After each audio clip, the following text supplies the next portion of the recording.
আর নজর রাখবো দত্তাবাদে সোনা ব্যবসায়ী খুনের মামলা, চার্জশিটে নামই নেই প্রশান্ত বর্মনের।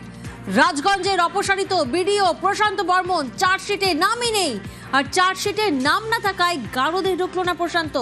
গতকালই আমরা একটা ভিডিও দেখেছিলাম, নিউ টাউনে মত্ত অবস্থায় গাড়ি চালানোর অভিযোগ, বেপরোয়া গাড়ি চালানোর অভিযোগ এই প্রশান্ত বর্মনের বিরুদ্ধে। সেই মামলায় সহজেই জামিন প্রশান্ত বর্মনের। কিভাবে জামিন সম্ভব জানবো বিস্তারিত। এডিটর ইনপুট কমলিকা সেনগুপ্ত এই মুহূর্তে আমাদের সঙ্গে রয়েছেন।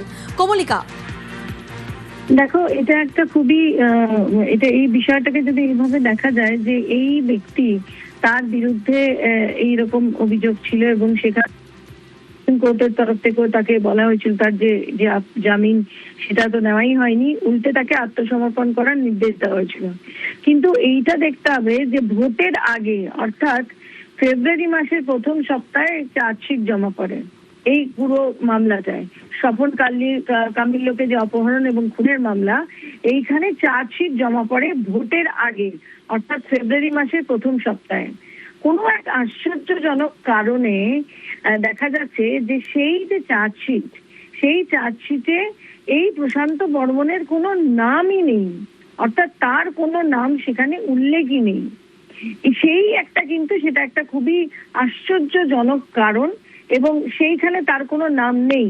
সুতরাং কালকে তাকে যখন ধরা হয়েছে, যে সেকশনে, যে কারণে ড্রিঙ্ক এন্ড ড্রাইভের যে সেকশন হয়, সেই সেকশনে বিচারক বিচার করেছেন এবং সেই অনুযায়ী তাকে সেই কেসের জন্য তাকে জামিন দেওয়া হয়েছে। কিন্তু এই যে একটা বিষয় হয়ে রয়েছে, অর্থাৎ ভোটের আগে, পালা বদলের আগে অর্থাৎ আগের সরকারের সময় যে চার্জশিট জমা দেওয়া হয়েছিল, সেই চার্জশিটে এই ব্যক্তির, অর্থাৎ প্রশান্ত বর্মনের কোনো নাম নেই। কেন সেই নাম নেই সেটাই কিন্তু সবচেয়ে বড় রহস্য।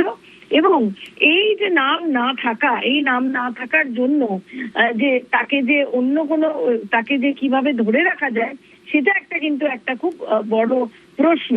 কারণ এই যে গতকাল যে ড্রিঙ্ক এন্ড ড্রাইভ কেস হয়েছে, তাতে যে সেই যে কেসের যে ধারা, সেই ধারায় তাকে ধরা হয়েছে এবং সেই ধারা অনুযায়ী সেই আজকে কোর্টে তাকে তোলা হয়েছে এবং সেখানে বিচারক তাকে জামিন দেয়। কিন্তু এই যে ভয়ঙ্কর যে একটি কেসের যে অভিযোগ তার বিরুদ্ধে এই পরিবার করেছিল, সেইখানে সবচেয়ে বড় প্রশ্ন হচ্ছে যে চার্জশিট, যেটা খুবই গুরুত্বপূর্ণ বিষয়, সেই চার্জশিটে কিন্তু প্রশান্ত বর্মনের কোনো নাম ছিল না। এবং এটা পালা পরিবর্তনের আগে, অর্থাৎ ভোটের আগে ফেব্রুয়ারি মাসের প্রথম সপ্তাহে এই আগের সরকার যখন ছিল, সেই সরকারের তরফ থেকে যখন যে পুলিশ কাজ করছিলেন, তাদের তরফ থেকে কিন্তু চার্জশিটে তার কোনো নাম দেওয়া হয়নি। সেটা খুবই আশ্চর্যজনক।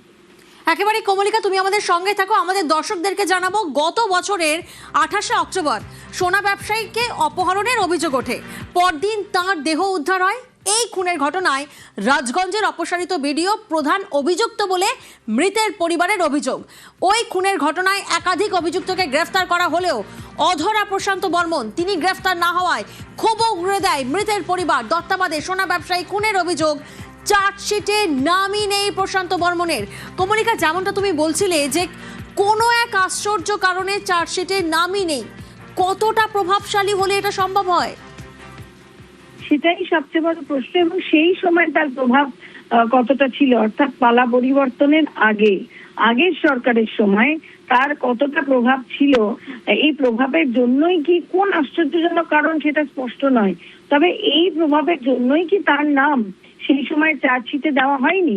কারণ 23শে জানুয়ারির মধ্যেই তাকে সর্বোচ্চ আদালত আত্মসমর্পণ করতে বলে এবং তারপরে যে বিষয়গুলো আমরা দেখতে পাই, সেখানে যে চার্জশিট যে জমা দেওয়া হয় ফেব্রুয়ারি মাসের প্রথম সপ্তাহে, সেই চার্জশিটে এই প্রশান্ত বর্মনের কেন নাম ছিল না, এই আশ্চর্যজনক বিষয়টা নিয়ে কিন্তু অবশ্যই যারা অভিজ্ঞ মহল, সে অভিজ্ঞ মহল এই বিষয়টা নিয়ে কিন্তু প্রশ্ন তুলছে। এবং এই সময় কেন তার নাম ছিল না চার্জশিটে? যদি তার নাম থাকতো, তাহলে সেক্ষেত্রে এই যে কালকে যখন তাকে ধরা হয়েছে, তার সঙ্গে এই কেসটা নিশ্চয়ই ট্যাগ করা যেত, এরকমই বলে অভিজ্ঞ মহল মনে করছে। কিন্তু এটা একটা খুবই আশ্চর্যজনক বিষয় যে যেভাবে তার স্বপন কামিল্যর পরিবার তাকে তার বিরুদ্ধে অভিযোগ করেন এবং সমস্ত কিছু হয় এবং সর্বোচ্চ আদালত তাকে বলে, সুপ্রিম কোর্টের তরফ থেকে বলা হয় তাকে আত্মসমর্পণ করতে, সে কোনো কিছুই মানে না। এবং তারপরে দেখা যাচ্ছে যে চার্জশিট পুলিশ দিচ্ছে সেই সময়কার পুলিশ, অর্থাৎ পালা বদলের আগের পুলিশ, ভোটের নির্ঘণ্ট ঘোষণার আগে অর্থাৎ তৃণমূল সরকারের সময় যে পুলিশ এই বিষয়টিকে ইনভেস্টিগেট করছিল তারা তার নামই দেয় না। একেবারে গত বছরের 28শে অক্টোবর এই ঘটনা ঘটে। 29শে অক্টোবর নিউ টাউন থানার যাত্রাগাছের খালধার থেকে স্বপন কামিল্লার দেহ উদ্ধার হয়। 90 দিনের মাথায় চার্জশিট জমা পড়ে। কোনো অদৃশ্য ক্ষমতা বলে চার্জশিটে প্রশান্ত বর্মনের নামই রইল না। জল্পনা শুরু।